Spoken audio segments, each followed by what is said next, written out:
Story time Telugu.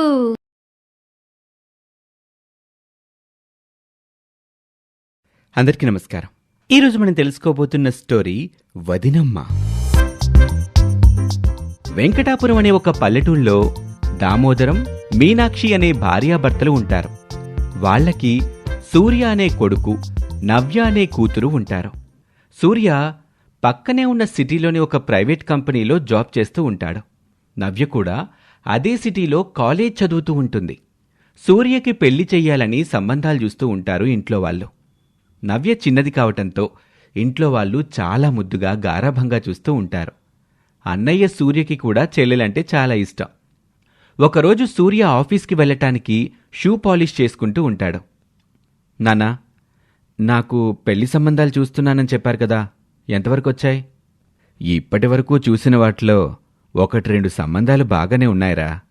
అన్ని విధాలుగా మనకి సరిపోయేవే.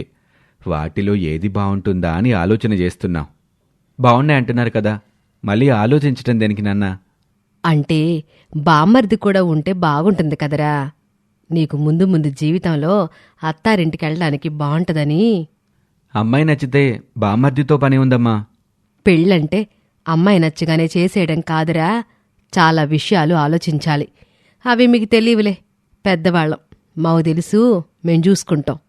సరే అమ్మా, మీ ఇష్టం. అప్పుడే కాలేజ్కి బయలుదేరుతూ నవ్య, ఒరే అన్నయ్య, పాకెట్ మనీ ఇవ్వరా అని అంటుంది. సూర్య జేబులో నుండి ఒక 500 రూపాయలు తీసి చెల్లెలి చేతికి ఇస్తాడు. ఏంట్రా ఒక్కసారి 500 ఇచ్చావు? అమ్మా, ఇవి ఒక్కరోజు కాదులే, వారం మొత్తానికి. నీకు నయమే, మంచి అన్నయ్య ఉన్నాడు. నాకు అట్లాంటి అన్న లేడు.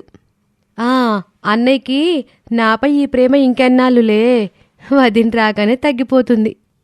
ఏమీ తగ్గదు అని చెల్లి నెత్తిమీద ఒక మొట్టికాయ వేస్తాడు. నిజమారా అన్నయ్య? నిజం చెల్లి, మీ వదినొస్తే మాత్రం నీ మీద ప్రేమేలా తగ్గుతుందిరా నాకు. థ్యాంక్స్ రా అన్నయ్య.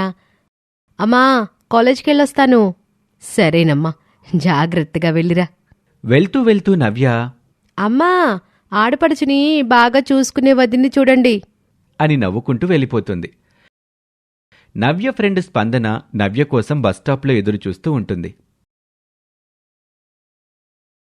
ఏంటే చాలా హుషారుగా ఉన్నావు? త్వరలో నాకు వదిన రాబోతుందే. నిజమా? అని షాక్ తిన్నట్టు అంటుంది స్పందన. అదేంటే, నేనేదో ప్రమాదకరమైన విషయం చెప్పినట్టు అలా బిగుసుకుపోయావు? ఇది ప్రమాదకరమైన విషయం కాక మరేంటే? నాకొదినొస్తే ఇందులో నీకొచ్చిన ప్రమాదమే ఉందే. ప్రమాదం అన్నది నాకు కాదు, నీకు. నాకా? అవును. ఇందులో నాకొచ్చిన ప్రమాదమే ఉంది? చాలా ఉంది పిచ్చి మొహమ. మీ ఇంటికి వదిన రానంతకాలమే పుట్టింట్లో ఆడపిల్ల పెత్తనం, గారాబం, అన్నయ్య దగ్గర చనువు. ఆవిడగారింట్లో అడుగుపెట్టాక అన్నీ మటుమాయమైపోతాయి. నువ్వేం చెప్తున్నావో నాకు అర్థం కావడం లేదు. ఇప్పుడు మీ ఇంట్లో నువ్వేం చెప్పినా వింటారు, మీ అమ్మ, నాన్న, అన్నయ్య. కాని రేపు మీ వదినొచ్చాక నువ్వు చెప్పిన ప్రతిదానికి ఆవిడ అడ్డుపడి వేరొకటి చెప్తా ఉంటది. ప్రతి విషయంలో నీ డామినేషన్ తగ్గించాలని ట్రై చేస్తుంది.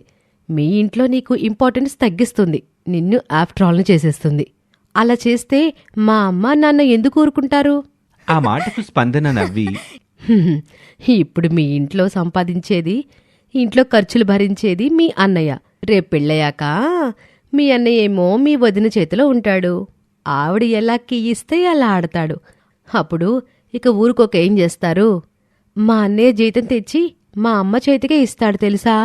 ఇప్పుడంటే జీతం తెచ్చి మీ అమ్మ చేతిలో పెడుతున్నాళ్లే, కానీ రేపు పెళ్ళయ్యాక అలా ఉండదు. జీతం నేరుగా మీ వదిన చేతుల్లోకి వెళ్ళిపోతుంది. అప్పుడు మీ అమ్మ, నాన్న కూడా డబ్బులు కావాలంటే మీ వదిన్నే అడుక్కోవాలి. ఇష్టం లేకపోయినా, చేసేదేమీ లేక నీతో పాటు బాధపడుతూ కూర్చోవడం తప్ప మీ అమ్మా నాన్నకు కూడా వేరే దారుండదు. మా అన్నయ్య అలాంటివాడు కాదు. నా విషయంలో ఎప్పటికీ తను అలా మారడు. అన్నయ్యలు మారరే, వదినలే బలవంతంగా వాళ్ళని మారుస్తారు. అవసరమైతే వాళ్ళని మార్చడానికి మన గురించి చాడీలు కూడా చెప్తారు. ఎంతటి మగాడైనా పెళ్ళం మాయలో పడాల్సిందే, పెళ్ళం చెప్పినట్టు వినాల్సిందే. ఆ మాటలకు నవ్య ఆలోచనలో పడుతుంది. ఈలోగా బస్సు వస్తుంది. ఇద్దరూ బస్ ఎక్కి వెళ్ళిపోతారు. ఇదిలా ఉండగా పక్కూళ్ళో అవని అనే అమ్మాయి ఉంటుంది. అవని తండ్రి కొన్ని సంవత్సరాల క్రితమే మరణిస్తాడు. తల్లి భ్రమరాంబ, అక్క రేణుక ఉంటారు. రేణుకకి పెళ్ళైనా భర్తతో గొడవపడి పుట్టింట్లోనే ఉంటుంది. భ్రమరాంబ అవనికి పెళ్లి చెయ్యాలని పెళ్లి సంబంధాలు చూస్తూ ఉంటుంది. ఒకరోజు అవని తన తల్లి భ్రమరాంబతో ఇలా అంటుంది. ఏంటమ్మా, పెళ్లి పేరుతో ఆ అబ్బాయి బాగున్నాడా, ఈ అబ్బాయి బాగున్నాడా అంటూ రోజు ఏదో ఒక సంబంధం తెచ్చి నాకు చూపిస్తున్నారు. పోనీ నాకు నచ్చారని చెప్పినా మళ్ళీ అది పక్కన పెట్టి ఇంకొక కొత్త సంబంధం పట్టుకొస్తారు. మీరెందుకు ఇలా చేస్తున్నారు? ఎందుకంటే నీకు అత్త, ఆడపడుచు పోరు లేని సంబంధం చూడాలని. ఏం వాళ్ళుంటే ఏమవుతుందిటా? చాలా అవుతుందే. అసలు కోడలికి మొదటి శత్రువులు వాళ్ళిద్దరేనే. నువ్వు వాళ్ళకి అనుకూలంగా ఉన్నంతకాలం, వాళ్ళు చెప్పిన మాట విన్నంతకాలం సరే సరే, అంతా బాగానే ఉంటుంది. ఎప్పుడైతే నీ సొంతంగా ఆలోచించడం మొదలు పెడతావో, నీకు నచ్చినట్టు చేయడం చేస్తావో అప్పటినుంచి ఉంటుంది నీకు వాళ్ళ హింస అని భ్రమరాంబ అనటంతో ఆ పక్కనే ఉన్న అవని అక్కైన రేణుక ఇలా అంటుంది. అమ్మ చెప్పేది నిజమేనే చెల్లి. చీటికి మాటికి నీ మనసుని గాయపడేలాగా ఏదొక మాట అంటూ నిన్ను రాచి రంపాన పెడతారు. నిన్ను నీ భర్తతో సరిగా కాపురం చేయనివ్వరు. నీ మీద పెత్తనం చేస్తూ ఉంటారు. నీ మొగుడికి నీ మీద లేనిపోనివి కల్పించి చెప్తారు. చెప్పగా వినగా మెల్లగా నీ మొగుడు కూడా మారిపోతాడు. వాళ్ళ వైపుకే తిరుగుతాడు. అప్పుడు మొత్తానికే నీకు కాపురానికి ఎసరొస్తుంది. అందుకని. కాని అత్త ఆడపడుచు ఉంటే ఆ ఇంటికి కొత్తగా వెళ్ళిన నాకు కాస్త చేదోడు వాదోడుగా ఉంటుంది కదా. ఆ చేదోడు వాదోడుదేముందిలే, నీకు అలవాటయ్యే వరకు. కావాలంటే నేను మీ అక్కో ఎవరో ఒకళ్ళం వచ్చుంటాం నీ దగ్గర కొన్నాళ్ళ పాటు. కాని మనం అనుకున్న సంబంధం దొరకాలంటే కష్టం కదమ్మా. మా ప్రయత్నం మేం చేసి చూస్తామే. ఆ తర్వాత జరగబోయే సంగతి అప్పుడు చూద్దాం. సరేలే. లంచ్ టైంలో కాలేజ్ క్యాంటీన్లో నవ్య, స్పందన ఇద్దరూ కూర్చొని భోజనం చేస్తూ ఉంటారు. హే స్పందన, పొద్దున నువ్వు చెప్పినట్టు నిజంగానే జరుగుతుందా? 100% జరుగుతుంది. అనుభవంతో చెప్తున్నాను. మా ఇంట్లో మా వదిని చూస్తున్నాను కదా.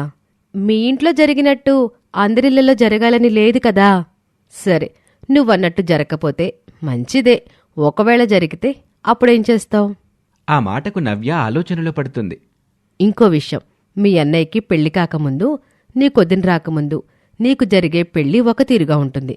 అదే మీ అన్నయ్య పెళ్ళయ్యాక, నీకొదినొచ్చాక నీకు జరిగే పెళ్లి మరో తీరుగా ఉంటుంది. అంటే ఏమిటి? మీ అన్నయ్య పెళ్లి కాకముందు నీకు బోలెడంత కట్నం ఇచ్చైనా సరే నీ జీవితం బాగుండాలని చెప్పి మంచి సంబంధం చూసి పెళ్లి చేయాలనుకుంటారు. కాని మీ వదినొచ్చాక అలా ఉండదు. ప్రతి రూపాయి లెక్కలేస్తుంది. మీ వాళ్ళు అంతేసి కట్నం నీ పెళ్లి కోసం ధారపోస్తుంటే ఆవిడ చూస్తూ ఊరుకుంటుందనుకున్నావా? తక్కువ కట్నంతో ఏదో ఒక దారిన పోయే దానయ్య సంబంధం చూసి ముడిపెట్టి నిన్ను వదిలించుకోవాలనుకుంటుంది. అందుకే జాగ్రత్తపడు. నా గతి నీకు పట్టించుకోకు అని స్పందన అనటంతో నవ్య మనసులో కూడా కొద్దిగా భయం మొదలవుతుంది. సాయంత్రం కాలేజ్ నుండి ఇంటికొచ్చిన నవ్య, అమ్మా, అన్నయ్యకి నాకు పెళ్లి చేసిన తర్వాత చేయొచ్చు కదా. ఎందుకే అలాగంటున్నావు? ఇప్పుడు చేస్తే ఏవైందట? అది కాదమ్మా, రేపొదినొచ్చాక నాకు మంచి సంబంధం చూసి పెళ్లి చేయడానికి ఒప్పుకుంటుందో ఒప్పుకోదో కదా. అదేం ఆలోచనే? అయినా వదిన ఎందుకు ఒప్పుకోదనుకుంటున్నావు? ఏం లేదమ్మా, నాకెందుకో అలా అనిపించింది. అలా ఏం జరగదులే. అట్లాంటివేవీ మనసులో పెట్టుకోకుండా హాయిగా ఉండు అని మీనాక్షి అనటంతో నవ్యలో కాస్త భయం తగ్గుతుంది. సరేనమ్మా. అన్నట్టు చెప్పడం మర్చిపోయాను. రేపు కాలేజీకి సెలవు పెట్టు. మీ అన్నయ్యకి పెళ్లి చూపులకెళ్ళాలి. అలాగా? ఏది నా కాబోయే వదిన ఫోటో ఒకసారి చూడనివ్వు. మీనాక్షి పెళ్లి కూతురు ఫోటో నవ్యకి చూపిస్తుంది. అమ్మాయి చాలా అందంగా ఉందమ్మా, మంచి కలమొహం. అందుకే ఈ సంబంధం ఓకే చేశాను పెళ్లి చూపులకి. అప్పుడే ఆఫీస్ నుంచి వచ్చిన సూర్య, అయితే మీరనుకున్నట్టే ఈ అమ్మాయికి తమ్ముడున్నాడా? ఆ పక్కనే ఉన్న దామోదరం, లేడ్రా. అలాగా, మరైతే పెళ్లి చూపులకి ఈ సంబంధం ఓకేలా చేశారు నాన్న. మంచి కుటుంబం అని తెలిసిందిరా. అమ్మాయి కూడా మంచి పద్ధతులు కలిగిందంట. అందం అణుకువలో కూడా ఏమాత్రం తీసిపోదంట. పెద్దలంటే చాలా గౌరవమట. పైగా కాస్త డబ్బున్న వాళ్లే. ఇద్దరూ ఆడపిల్లలే కాబట్టి ఉన్న ఆస్తి మొత్తం ఇద్దరికీ సరిసగం వస్తుంది. కాకపోతే పాపం ఆ అమ్మాయికి తండ్రి చనిపోయాడు. ఇప్పటి వరకు మేం చూసిన సంబంధాల్ని బట్టి, ఇప్పుడున్న రోజుల్ని బట్టి మనకి అనుకువగా ఉండే అమ్మాయి దొరికితే చాలని ఓకే చెప్పేశాంరా. సరే నాన్న, మీ ఇష్టం. నాకైతే ఎలాంటి అభ్యంతరాలు లేవు. ఇక మరుసటి రోజు సూర్య వాళ్ళు పెళ్లిచూపులకి అవని వాళ్ళ ఇంటికి వెళ్తారు. నవ్యకి మాత్రం మనసులో తనకు కాబోయే వదిన మనసులో ఆడపడుచు పట్ల ఉన్న అభిప్రాయం తెలుసుకోవాలని కుతూహలం, టెన్షన్ ఉంటుంది. హాల్లో కూర్చుని ఉన్న మగపెళ్లి వాళ్ళని తన గదిలో నుంచి చూస్తుంది అవని. అదేంటమ్మా, అత్త ఆడపడుచు పోరులేని సంబంధం చూస్తున్నావు అన్నారు కదా. అనుకున్నామే, కానీ కుదరలేదు. ఒకవేళ నీకేదైనా ఇబ్బంది గాని వస్తే అప్పుడు ఏం చెయ్యాలో అక్క నేను చెప్తాం అని అవనిని రెడీ చేసి తీసుకొచ్చి హాల్లో కూర్చోపెడతారు. పెళ్లిచూపులు జరుగుతూ ఉంటాయి. ఇరు కుటుంబాలకు నచ్చటంతో అమ్మాయి తరపు వచ్చిన వాళ్ళలో ఒక అతను, బాబు, అమ్మాయితో ఏదైనా ఏకాంతంగా మాట్లాడాలంటే మాట్లాడొచ్చు. అయ్యో, అవసరం లేదండి. వెంటనే నవ్య, నేను మాట్లాడాలి అని అంటుంది. అందరూ తన వైపు ఆశ్చర్యంగా చూస్తారు. ఆడపిల్ల తరపున ఉన్న వ్యక్తి, ఇదేంటి, ఎక్కడైనా పెళ్లి చేసుకోబోయే అబ్బాయి మాట్లాడాలి అనుకుంటాడు, కానీ ఇలా ఆడపడుచు మాట్లాడాలనుకోవటం ఇదే మొదటిసారి చూస్తున్నాను. బహుశా వాళ్ళ అన్నయ్య అడగలేని విషయాల్ని చెల్లెల చేత అడిగిస్తున్నాడేమోలే అని పక్కన వాళ్ళు మాట్లాడుకుంటూ ఉంటారు. ఈలోగా భ్రమరాంబ, అమ్మా అవని, అమ్మాయిని పెరట్లోకి తీసుకెళ్లి మాట్లాడు అని అనటంతో అవని నవ్యని తీసుకుని పెరట్లోకి వెళ్తుంది. హాయ్ దినా, నా పేరు నవ్య. హాయ్ నవ్య, చెప్పు, నాతో ఏం మాట్లాడాలి?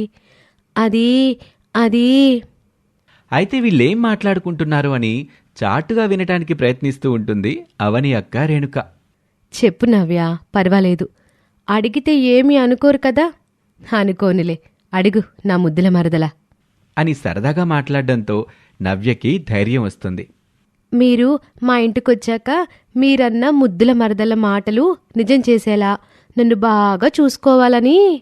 తప్పకుండా, నా మరదల్ని నేను కాక ఇంకెవరు చూసుకుంటారు చెప్పు.